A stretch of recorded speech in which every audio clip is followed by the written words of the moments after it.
नमस्कार दोस्तों, इस मोटिवेशनल वीडियो में आज हम बात करने वाले हैं कर्मों का फल कैसे मिलता है।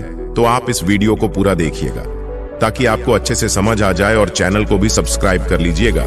तो फिर चलिए कहानी शुरू करते हैं। एक बार की बात है, तथागत गौतम बुद्ध से उनके एक शिष्य ने पूछा कि कर्म क्या है। ये सुन गौतम बुद्ध मुस्कुराए और उन्होंने जवाब देते हुए कहा, कर्मों को समझने के लिए मैं तुम्हें एक कहानी सुनाता हूं। इस कहानी को सुनने के बाद तुम सभी यह समझ जाओगे कि कर्म क्या है। गौतम बुद्ध ने कहानी शुरू की कि एक राज्य में एक राजा राज करता था। एक बार वह अपने मंत्री के साथ देश का भ्रमण करने निकला। भ्रमण करते करते राजा और मंत्री एक बाजार में पहुंच गया। उस बाजार में राजा का ध्यान एक दुकानदार के ऊपर गया। उस दुकानदार को देखते ही राजा के मन में न जाने क्यों यह विचार आया कि मैं इस दुकानदार को कल फांसी की सजा दे दूंगा। यह बात राजा ने अपने मंत्री को बताई। मंत्री कुछ बोलते कि उससे पहले ही राजा उस दुकानदार के दुकान के सामने से आगे निकल चुके थे और दूसरी बातें करने लगे। मंत्री बहुत ही चिंतित हो गया। वह यह बात समझ नहीं पा रहा था कि आखिर दुकानदार की गलती क्या है। दुकानदार से बिना कुछ बात किए, बिना कुछ सोचे समझे राजा ऐसा फैसला लेने के बारे में क्यों सोच रहे हैं। राजा और मंत्री भ्रमण करने के बाद राजमहल वापस लौट आए, लेकिन मंत्री को रात भर नींद नहीं आई। सुबह जागने के बाद मंत्री एक साधारण प्रजा का रूप बनाकर उस दुकानदार के पास गया और उस दुकानदार से पूछा, तुम बेचते क्या हो? दुकानदार ने जवाब दिया, मैं चंदन की लकड़ियां बेचता हूं। फिर मंत्री ने आसपास के लोगों से दुकानदार के बारे में पूछना शुरू किया।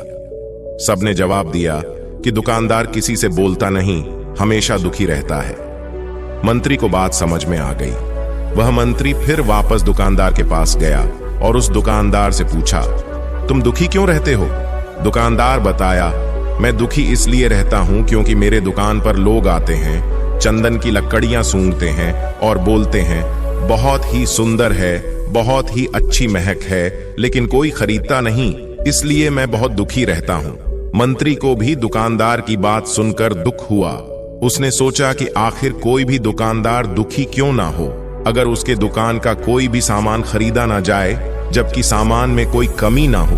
मंत्री सोचने लगा कि यह दुकानदार अपने दुखों की वजह से इतना दुखी रहता है, परंतु राजा इस दुकानदार को फांसी पर क्यों लटकाना चाहते हैं।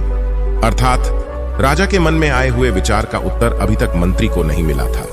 मंत्री ने फिर दुकानदार से पूछा, भाई तब तुम क्या करोगे अगर तुम्हारे दुकान की सारी चंदन की लकड़ियां ऐसे ही रखी रह जाएंगी तो?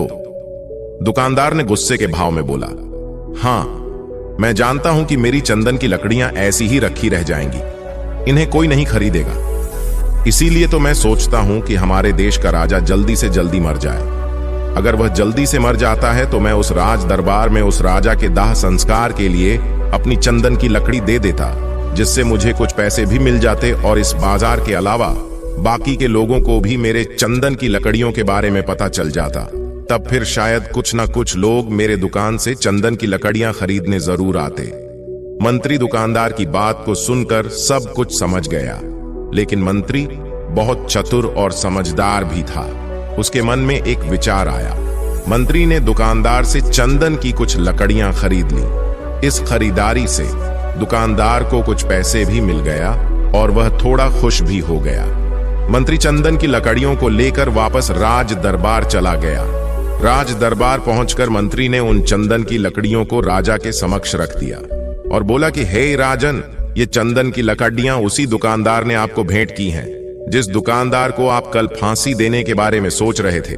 राजा ने उन चंदन की लकड़ियों को सूंघा और उन्हें उन चंदन की लकड़ियों की सुगंध बहुत पसंद आई।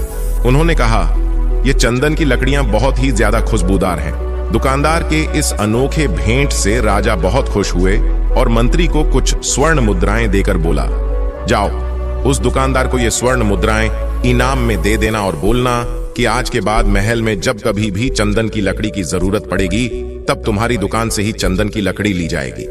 यह बात सुनकर मंत्री मुस्कुराने लगे तथा सोचने लगे कि अब तो राजा के मन में उस दुकानदार को फांसी देने का विचार आ ही नहीं सकता, क्योंकि अब तो हमेशा राज्य दरबार के लिए चंदन की लकड़ियों के इंतजाम की जिम्मेदारी उस दुकानदार को मिल गई है। मंत्री स्वर्ण मुद्राओं को लेकर वापस दुकानदार की तरफ चल पड़ा। इधर राजा इस विचार में पड़ गया कि वह दुकानदार तो बड़ा ही अच्छा इंसान है। जिस वक्त मैं उसके बारे में यह सोच रहा था कि मैं इसको कल फांसी देता हूं, शायद उसके मन में ही उस समय यही विचार चल रहा था कि राजन पहली बार मेरे दुकान के सामने आए हैं, क्यों ना मैं उनको अपनी सुंदर और खुशबूदार लकड़ियों को भेंट करूं। और आज उसने मुझे भेंट भी किया। बेवजह ही मैं उसको फांसी देने के बारे में सोच रहा था। इधर मंत्री दुकानदार के पास पहुंच गया।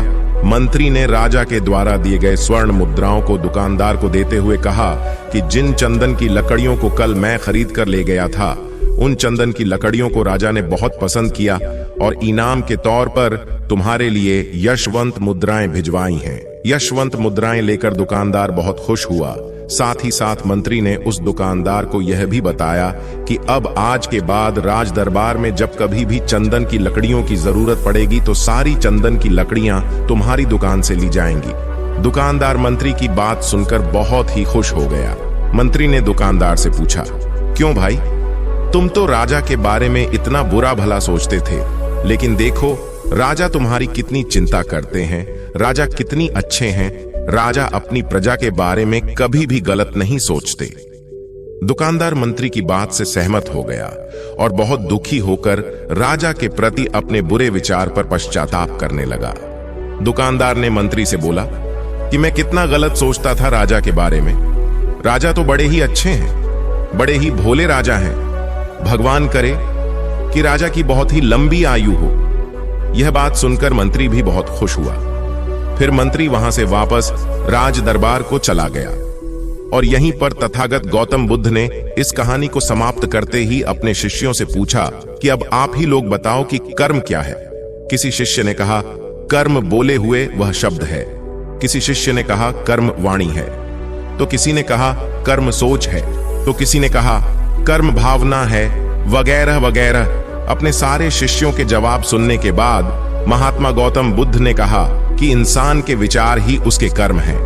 हमारे विचार जैसे रहेंगे हम वैसे ही कर्म करेंगे और उन्हीं विचारों के द्वारा किए हुए कर्म में हमारे सुख और दुख के लिए उत्तरदायी होते हैं। अर्थात अगर हमारे विचार ही गलत है तो हमारे द्वारा किए हुए कर्म भी गलत ही होंगे और उनका परिणाम भी गलत ही निकलेगा, जिसके परिणाम स्वरूप हम दुखी रहेंगे। अगर हमारे विचार सही रहेंगे तो हम सही कर्म करेंगे, सही कर्म करेंगे तो फिर सही फल मिलेगा, जिससे हमारे जीवन में सुख आता है। फिर बौद्ध भिक्षु ने आगे कहा, अब हम कर्म को थोड़ा आसान भाषा में समझने की कोशिश करते हैं। कर्मों का अर्थ है कार्य।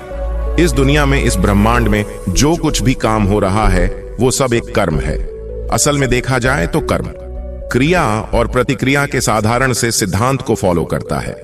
हम जो भी कार्य करते हैं वो एक कर्म है और फिर क्रिया और प्रतिक्रिया के सिद्धांत के अनुसार हर कर्म का एक परिणाम भी होता है। जैसे कांच के ग्लास को फेंकना एक कर्म है और उसका टूट जाना, उसका परिणाम अत्यधिक बारिश होना एक कर्म है और बाढ़ आना उसका परिणाम। असल में परिणाम हमारे हित में होगा या अहित में, ये पूरी तरीके से हमारे द्वारा किए गए कार्य पर निर्भर करता है। ज्यादातर लोग ये सोचते हैं कि ऊपर आसमान में कोई बैठा है जो निर्णय लेता है कि किसके जीवन में सुख देना है और किसके जीवन में दुख, जबकि असल में हमारे कर्म और फिर उनके द्वारा मिलने वाले परिणाम ही हमारे सुख और दुख को निर्धारित करते हैं। इसीलिए हमारी भारतीय परंपरा में ये कहा जाता है कि आप अपने भाग्य के निर्माता स्वयं हैं। असल में कर्म का परिणाम ही भाग्य है और हमें कैसे कर्म करने हैं ये पूरी तरीके से हमारे हाथ में होता है। तो जब कोई अच्छा कर्म करता चला जाता है तो उसका भाग्य भी अच्छा होता चला जाता है। जैसे अगर दो बच्चे हैं और उसमें से एक बच्चा बचपन से ही नई चीजों को सीखने और जानने का प्रयास करता रहता है, वो हमेशा ही जो भी करता है उसमें अपना सर्वश्रेष्ठ योगदान देने की कोशिश करता है, और जो दूसरा बच्चा है वो ना तो किसी नई चीज के बारे में सीखने और जानने का प्रयास करता है और ना ही किसी काम को पूरे मन से करता है। तो समय बीतने के साथ वो पहला वाला बच्चा अपने जीवन में काफी सफल इंसान बन जाता है, जबकि दूसरा बच्चा सालों बाद भी अपने जीवन में संघर्ष कर रहा होता है। अब यहाँ पहले बच्चे को देखकर दूसरा बच्चा बड़े ही आसानी से ये कह देगा कि उसकी तो किस्मत ही अच्छी थी, लेकिन नहीं, असल में उसके कर्म अच्छी थी। जिसके परिणाम स्वरूप उसकी किस्मत भी अच्छी होती चली गई।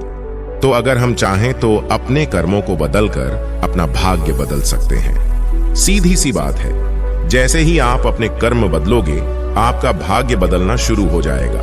और ये दोनों ही परिस्थितियों में सही है, अच्छे के लिए भी और बुरे के लिए भी। लेकिन असल में कोई इंसान कैसे कर्म करता है, ये मुख्य रूप से उसके माता पिता, परिवार, समाज और आसपास के माहौल पर भी निर्भर करता है। ज्यादातर केसेस में एक एक्टर का बेटा एक्टर बनने की ही कोशिश करता है, इंजीनियर का बेटा इंजीनियर और डॉक्टर का बेटा डॉक्टर। इसका कारण यह है कि हमारा शरीर और मन अपने आसपास से ही सूचना इकट्ठा करते हैं और हम हमारे अंदर मौजूद सूचनाओं और ज्ञान के आधार पर ही कोई कार्य करते हैं और फिर हमें उसी के अनुसार परिणाम भी मिलते हैं।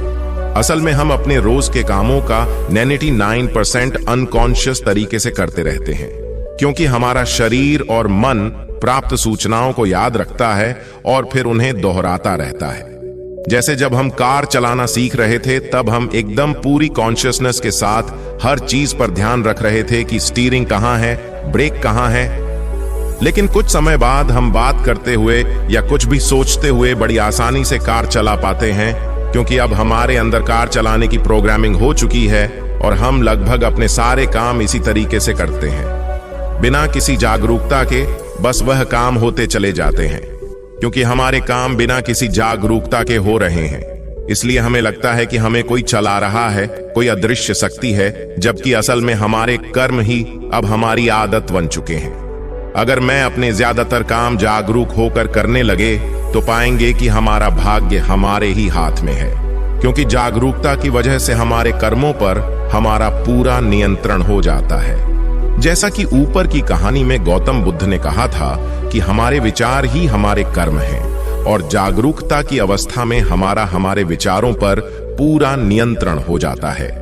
विचारों के नियंत्रण से हम कर्म में भी अंतर हासिल कर लेते हैं और फिर जब हमारे कर्म हमारे हिसाब से होंगे तो उनका परिणाम भी उसी के अनुरूप ही होगा।